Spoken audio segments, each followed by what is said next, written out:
안녕하십니까, 최장순이라고 합니다. 멀티버스라고 편집장님 표현해 주셨는데 그런 멀티버스는 아니고요. 오늘 주제 다원미래에 대해서 말씀을 나누고자 합니다. 기계는 이런 연속적인 흐름들을 단절합니다. 우리는 음식이라는 흐름을 똥으로 단절시키는 학문 기계입니다. 그리고 우리는 이 추상적인 관계들을 네트워크, 관계 맺음이라고 하는 것으로 단절시키는 사교 기계이기도 합니다. 우리 이런 많은 이 신문 기사들을 보셨을 거예요. 교도소에서 숙식을 해결하려고 또 묻지마 폭행을 저지르고 교도소에 가는, 자살률 세계 1위, AI 청년층 불안감, 일자리는 어떻게 될 것인가, 뭐 등등 출산율이 저하되고 있고 N4 세대가 나오고 있고 이런 뉴스들을 지겹게 봐왔습니다. 그런데 오피니언 리더들 그리고 정부의 대책이라는 건 예를 들면 묻지마 범죄 대책을 대응하기 위해서 범죄 처벌을 강화해야 한다라고 하는 식의 여론들을 국민들의 목소리를 통해서 수집하고 있습니다. 대부분의 여러 관점들이 일부분의 어떤 시각에서 맞을 수 있겠으나 여기에서 간과된 건 인간의 실존적인 관점, 모럴 이슈, 인문학적 관점들이 결여되어 있습니다. 모더니즘을 통해 기획된 많은 시스템들은 프로크루테스의 침대와 같지 않나라는 생각들을 해봅니다. 다들 아시는 것처럼 그리스나의 프로크루테스는 사람을 잡아다가 자기가 만든 침대에 맞춰놓고 다리가 짧으면 늘려서 죽여버리고 다리가 튀어나오면 다리를 잘라서 죽여버렸죠. 우리는 지금 이 수많은 경쟁판에서 누군가 그들이 만들어 놓은 질서에 맞춰가기 위해서 우리 스스로 다리를 자르거나 다리를 늘리다 보니까 이런 경쟁을 하고 있는데, 이 경쟁에서 안락한 침대에 올라가고자 노력했던 우리 많은 이 경쟁에서 도태된 사람들이 침대 밖을 두려워한 나머지 일부는 범죄를 저지르고 일부는 자기 실존적 삶을 포기하는 것은 아닌가라고 하는 생각을 해보게 됐습니다. 더 이상 세상에서 내가 무엇을 할 수 있는가? 침대 밖에서 라고 하는 사고방식이죠. 그 모든 것들, 지역에 대한 생각, 젠더에 대한 생각들, 직업은 이렇게 해야 돼, 돈을 벌기 위해서는 이렇게 해야 돼, 유튜버가 돼야 돼, 건물주가 돼야 돼 라고 하는 모든 생각들은 저마다의 라이프 스타일에 대한 모든 양상에 단 하나의 획일화된 답만 요구하는 일에 대한 사고방식입니다. 우리는 정교하게 구성된 수많은 과정들을 통해서 정해진 매뉴얼에 따라 무언가 정보를 주입받아 왔습니다. 그리고 이 모든 과정들은 그냥 프로퍼, 적절한 결과를 내기 위해서 굉장히 철두철미하고 철저하게 기획이 됐습니다. 결국 이 시스템의 관점으로 보면 우리는 다 대체 가능한 배터리에 지나지 않을지도 모르겠습니다. 이 경쟁에 쫓기며 결혼 출산을 포기하는 청년들이라고 하는 뉴스들이 많이 나오는데, 그 경쟁에서 도태된 사람들이 N4로 넘어간다라는 관점이죠. 아쉽게도 많은 오피니언 리더들 그리고 정부에서 바라보는 시각들은, 학자적 시각들은 큰일 났는데 성장률이 마이너스로 가면 어떡해? 이러다가 우리나라 민족이 절멸하는 거 아니야? 이런 양적, 국가주의적 관점만 갖고 있습니다. 하지만 누군가에게 출산이라는 것, 결혼이라는 것, 이런 것들은 프로크루테스의 침대가 아닐까요? 과연 결혼을 해야만 하는 것인가요? 실존적 삶에 있어서 많은 질문들이 토론거리가 될 수 있죠. 모더니즘의 많은 기획들은 이 계몽의 역사를 통해서 야만을 극복하고 문명으로 지향해 나가는 것들로 기획해 왔었습니다. 이런 모든 많은 모티브들은 에덴 동산에서 쫓겨난 인간이 천국으로 가야 한다는 기독교 신화의 모티브에서 다시 확인할 수가 있고요. 헤겔은 보편 이성이라는 것을 생각했고 이성의 다양성을 생각하지 않았던 사람이죠. 보편 이성을 갖고 있는 보편 인간은 보편사를 구성해서 보편적인 절대 국가로 나아가야 한다고 하는 역사관을 갖고 있었죠. 이런 역사관은 그대로 헤겔을 비판했던 막스에게도 이어집니다. 우린 초등학교를 졸업하고 인류대를 가고자 노력을 하고요. 많은 사람들이 그래야 성공한 삶이라고 인정을 하고 있고요. 학생들은 대기업만을 향해서 달려갑니다. 대학은 더 이상 고고한 영역의 진리를 탐구하는 이런 기능을 포기한 지가 오래입니다. 취업기계로 전락시키고 있습니다. 가난한 자들, 가난에서부터 벗어나고자 해서 내 경제적 자유, 그래서 무언가 시간을 확보하고 나의 실존적 삶을 추구하는 것들은 굉장히 중요한 태도이지만, 이것을 위해서 집당차를 반복하는 지금의 이 천민자본주의적 사고방식들, 이런 것들은 모더니즘의 기획이 어느 정도 실패한 것이 아닌가? 라는 생각도 해봅니다. 결국 이 모더니즘의 이성의 기획, 이 문명, 계몽이라고 하는 것의 프로그램, 이 변증법들은 야만을 통해서 다른 문명으로 나아가고자 하지만 그 문명이 사실은 또 다른 야만이었음을 반증하고 남습니다. 지난해까지 우리는 수많은 뉴스들을 다른 나라의 지역적 분쟁들, 네오나치즘, 우리나라 학생이 파리에서 최근에 무차별 폭행을 또 당하고 왔죠. 이 아이디올라지라는 것은 이데아, 아이디어, 이 사상이라는 것에 로고스, 로직을 더한 것인데요. 어떠한 생각에 도달하기 위한 체계적 사고방식이 나름대로의 관점에서 합리성을 부여받았다는 뜻입니다. 그래서 저마다의 관점에서 합리적으로 도달한 아이디어를 절대화하고 그것에 도달하기 위한 모든 방법들을 효율화하는 방법에서는 이것들이 과연 맞는 것이냐, 과연 이런 방법밖에 없는 것이냐라고 하는 다원적 사고방식이 지향됩니다. 그래서 또 다른 야만을 불러일으킬 수밖에 없습니다. 많은 사람들을 하나의 사고방식, 일자로 진입시키는 사회에 폐기 처분됐던 이런 거대 서사들이 스물스물 좀비가 돼서 살아나고 있고, 이 좀비로서 부활된 많은 관점들은 우리의 다채로운 생명성과 다양성을 희생시키고 있습니다. 근데 우린 이미 알고 있죠. 대기업에 가야만 잘 사는 삶이냐, 인류대에 가야만 하는 것이냐, 스펙이 없으면 어떤가. 제가 구글에서 처음 합격 홍보를 받았을 때 저는 토익 성적도 없었습니다. 그래서 구글의 그 담당자가 왜 너나 영어 성적이 없느냐라고 물어봤는데요. 그 사람한테 제가 했던 답은 한국의 영어 성적을 믿습니까? 라고 물어봤죠. 오케이 이러고 넘어가더라고요. 그러니까 자기답게 대처를 하면 그 모든 것들에 자기 서사가 쓰일 수 있거든요. 그리고 어떤 우여곡절을 통해서 도달한 B라는 나중에 도달한 지점들, 인류의 역사는 모든 것들이 진보하지 않습니다. 전기를 썼다는 흔적들, 이런 것들 이야기하는 역사 증거들이 있잖아요. 모든 과학이 진보하지 않는 것처럼 우리가 나중에 얻게 되는 B라는 지점이 반드시 낫다는 보장도 없습니다. 우리는 조금 더 이렇게 돌아가도 된다는 거죠. 이미 십수년 전에 하버드의 문영미 교수는 디퍼런트라는 책에서 이런 그래프를 인용을 했는데요. 만약에 이 가운데 있는 이 막대 그래프를 여러분의 토익 성적의 추이라고 보고 여러분이 평균 860점 정도 이하의 점수라고 했을 때 여러분들이 흔히들 선택하는 방식은 토익 시험을 무한 반복해서 성적을 올리는 테크닉을 쌓을 거예요. 왜냐하면 그 순간 여러분들은 영어 기계가 돼야 되니까요. 그렇게 해서 여러분들이 얻는 건 뭐죠? 평준화된 토익 성적이죠. 결코 여러분들의 자기다움을 만들지 못하고요. 이런 것들에 시간을 투자하는 것보다 최근에 많은 우리 청년들은 자기다움, 내가 더 잘하는 것들을 갈고 닦고 그걸 더 보여주는 어필을 할 수 있는 자기 미디어를 갖고 활동하기 시작했습니다. 그래서 브랜드에서도 only one 브랜드 전략이 중요하다고 하죠. 그럴 때 개인들이 다채로운 컬러와 다채로운 모양으로 채워줄 수 있는 모자이크적 사유가 가능합니다.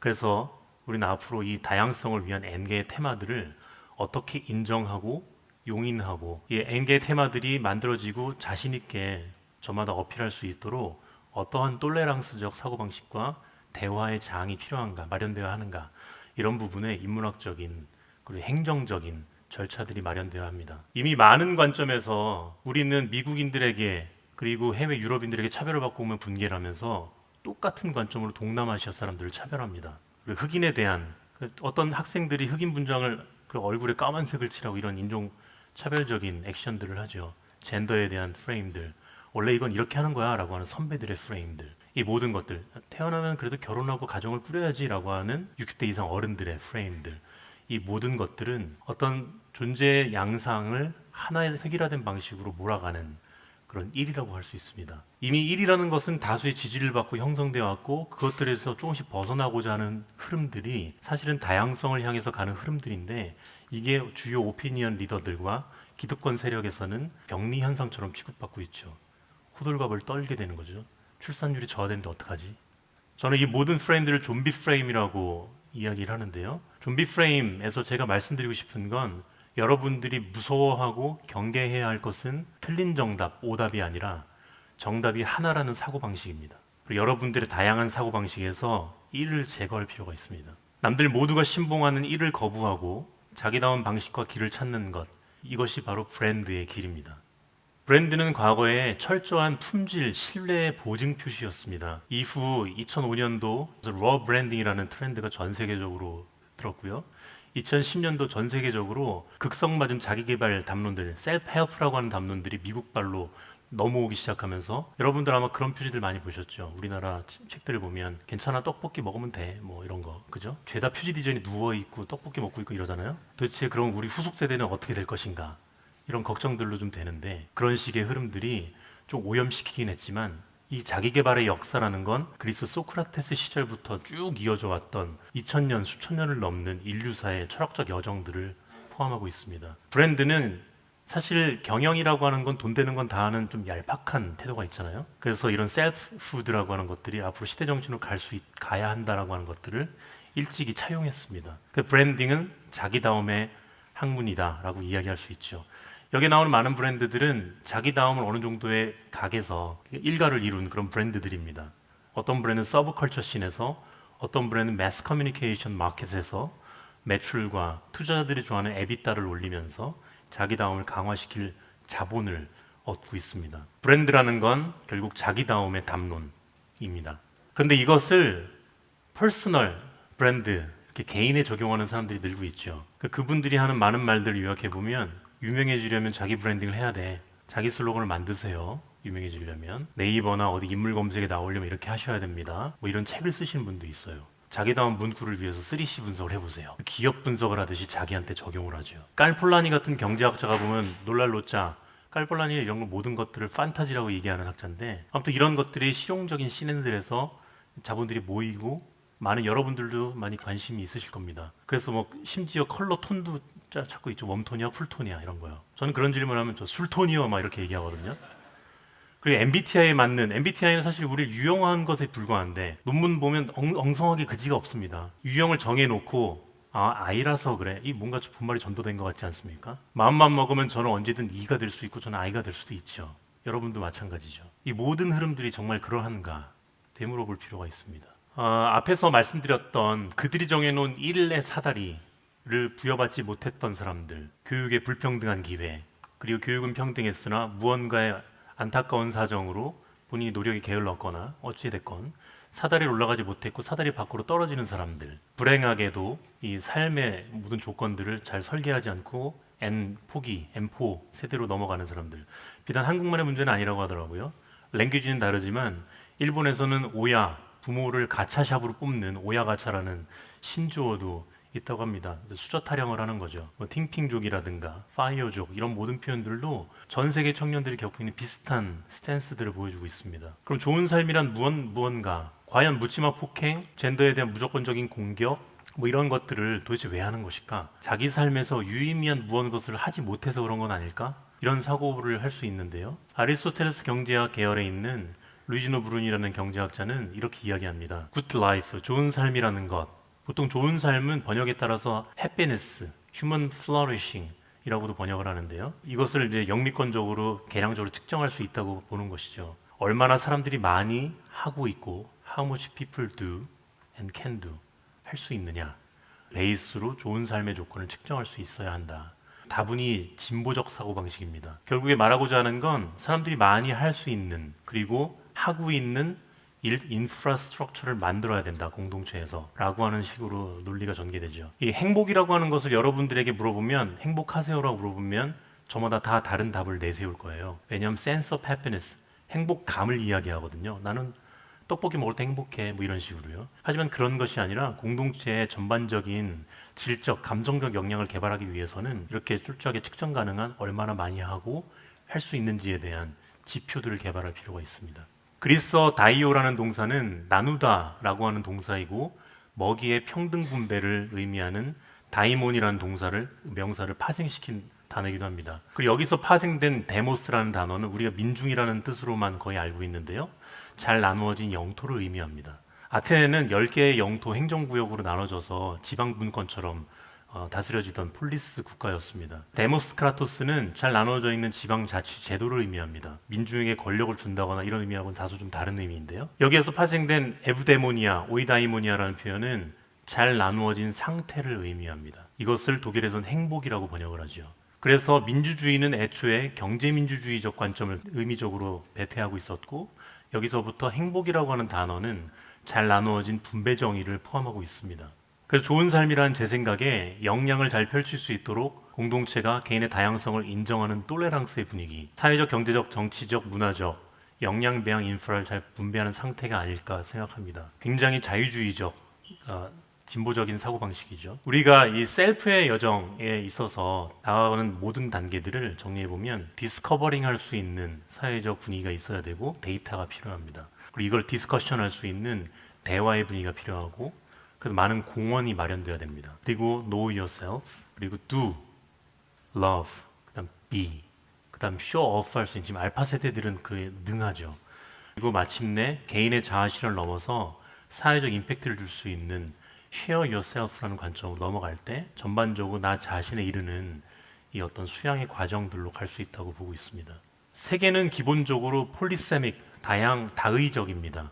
세계는 다의적인 의미, 다양한 의미로 가득 차 있습니다. 하지만 캐피탈은 늘 이익을 추구하기 위한 하나의 획일화된 방식을 요구합니다. 물론 그게 무조건 나쁘다고 말씀드리는 건 아닙니다. 하지만 이성과 자본의 효율성을 위해서 개인의 취향과 가치관, 행복을 포기하지 않아도 되는 시대를 꿈꿔야 한다고 생각합니다. 어떤 의미도 소외되지 않는 시대, 그 의미를 지지하는 어떤 존재도 무시당하지 않는 시대, 그들의 다양성을 인정하고 다양한 역량을 배양할 수 있도록 역량 배양 조건, 인프라스트럭처를 공동체의 자본으로 만들어줄 수 있는 시대, 이게 우리가 지향해야 될 다원 미래의 모습이 아닐까 생각합니다. 그래서 브랜드적인 미래를 보는 생각은 N-1 소사이어티다 라고 말씀드리면서 강연 마치겠습니다. 고맙습니다.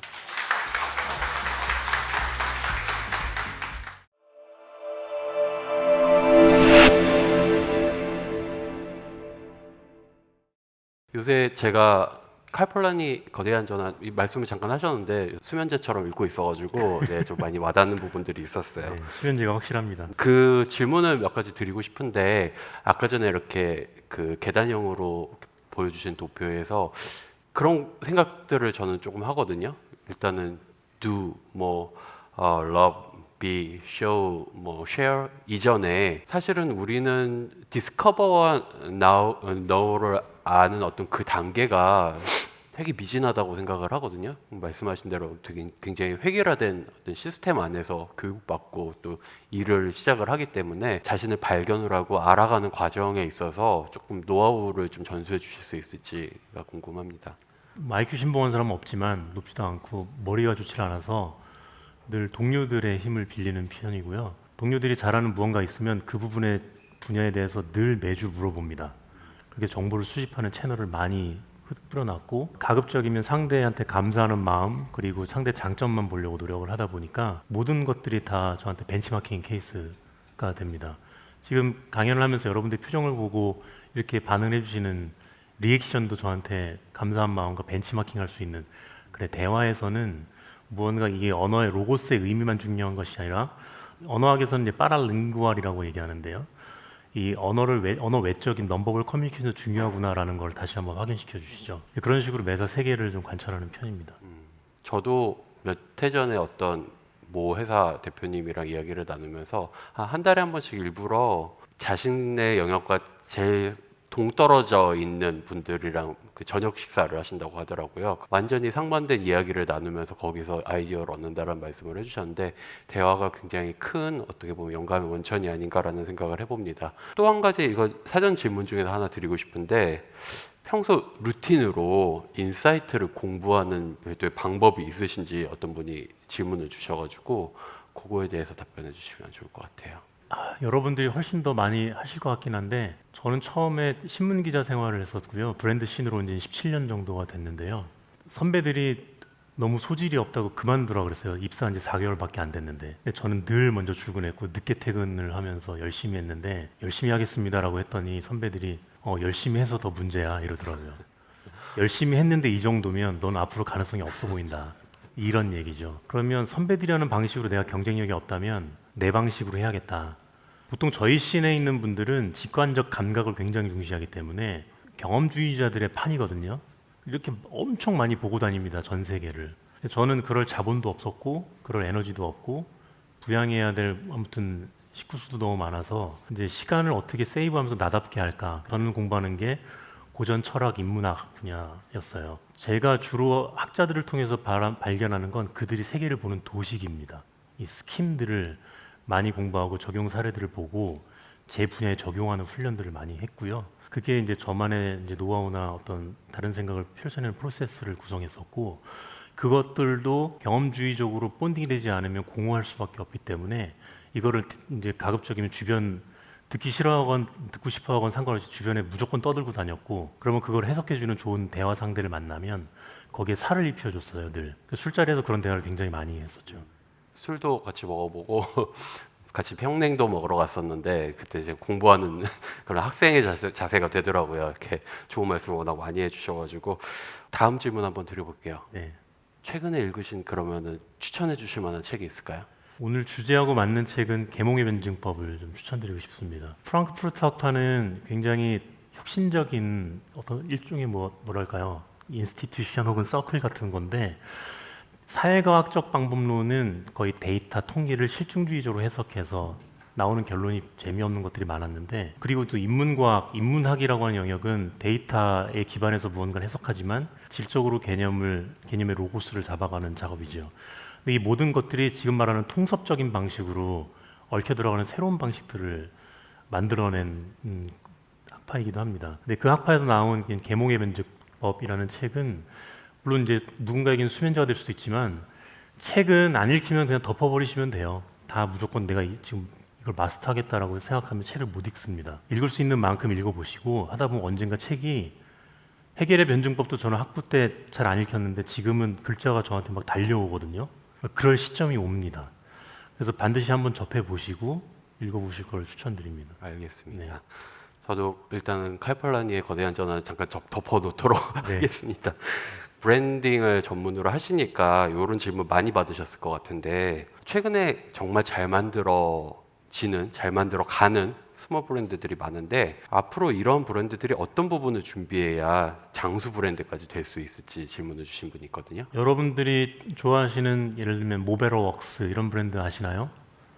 네, 이것도 스몰 브랜드 중에서 주목받은 브랜드인데, 그런 브랜드나 오롤리데이나, 그리고 어떻게 보면 대기업 브랜드에 비해서 스몰 브랜드로 비할 수 있는 서브컬처 씬에 있는 엑스트라오디너리, 널디 뭐 이런 브랜드들이 있습니다. 근데 이 브랜드들은 초기에 사랑받는 이유는 자기다움이 명확하기 때문입니다. 대부분은 니치 시장을 들어가죠. 틈새를 통해서 자기만의 매니아들과 연대의식을 가질 수 있는 메시지 활동들을 하는데, 대부분의 많은 스몰 브랜드들 창업가분들께서는 그렇게 어프로치 하실 거예요. 처음 창업했던 게 오브젝트라는 홍대 리사이클링 샵이었는데요. 지금은 한 200억 정도로 성장했는데 창업 자금은 저 50만 원, 친구 50만 원 100으로 창업을 했습니다. 돗자리 하나로 저희답게 장사하는 방식을 만들고, 중요한 건 저마다 자기다움이 있지만 이거를 시간이라고 하는 흐름에서 버틸 수 있는 에너지가 있느냐, 버티는 게 제일 중요한 것 같습니다. 버티려면 자본이 일정 정도 필요하고요. 이 본 사업 자기다움을 유지하기 위해서 하기 싫은 다른 일을 해야만 합니다. 돈을 벌기 위한. 그렇게 해서라도 얼마나 누가 버티느냐가 조금 더 많은 사람에게 자기다움을 보여줄 수 있는 시간을 확보하느냐인 것 같습니다. 한 가지 정도 질문을 더 드릴 수 있을 것 같은데, 사실 자기다움에 대해서 이제 계속 줄곧 강조를 하셨지만 저는 그 안에 있는 위험성도 분명히 있다고 생각하거든요. 이게 자칫 잘못 해석을 하면은 이게 아직 자기 안에 갇히는 현상이 벌어질 수도 있잖아요. 그냥 어느 정도는 조금 이게 열려 있어야 된다고 생각하는데, 그 균형점에 대해서도 좀 마지막으로 좀 이야기해 주시면 좋을 것 같아요. 보통 브랜딩과 마케팅의 차이를 많은 분들이 이야기하고요. 저희 시내에 있는 많은 브랜더들은 브랜딩은 뭐 막 세일즈나 매출을 위한 게 아니에요 라고들 얘기하거든요. 근데 인시아드 유럽의 경영대학원의 장누엘 카페레라는 그 교수님은 마케팅, 그러니까 수익, 그러니까 파이낸셜 에셋, 재무적 자산과, 브랜드는 보통 각인시키는 거잖아요. 인지적 자산을 분리하는 태도, 세일즈, 판매라는 것과 기억에 대한 걸 분리하는 태도는 정신분열자들이 하는 태도다라고 이야기를 할 정도로 강하게 비판하세요. 저도 동의하는 표현인데, 지금 말씀하신 거는 어떻게 보면 마케팅과 브랜딩의 문제인 것 같습니다. 브랜딩은 일관되게 뚝심 있게 자기다움을 유지해야 하지만 그때그때 바뀌는 시대의 흐름이 있고 매년 바뀌는 패드라는 게 있습니다. 트렌드 말고요. 유행에 맞춰갈 필요도 있습니다. 이건 유연하게 마케팅적 사고로 극복해야 한다고 생각합니다. 다만 우리는 이럴 수가 있죠. 스마트라고 하는 우리의 어떤 에센스가 있는데, 이 뚝심 있는 일관된 아이덴티티를 유지해야 되는데, 이 스마트가 만약 어떤 정치인이라고 해보죠. 어떤 타락한 정치인을 만약 우리가 생각했을 때 처음에는 스마트함 때문에 주목받았어요. 근데 누군가에게, 꼰대들에게 스마트함은 학벌일 수 있습니다. 나는 뭐 서울대 나왔네, 의사였네, 막 이럴 수도 있죠.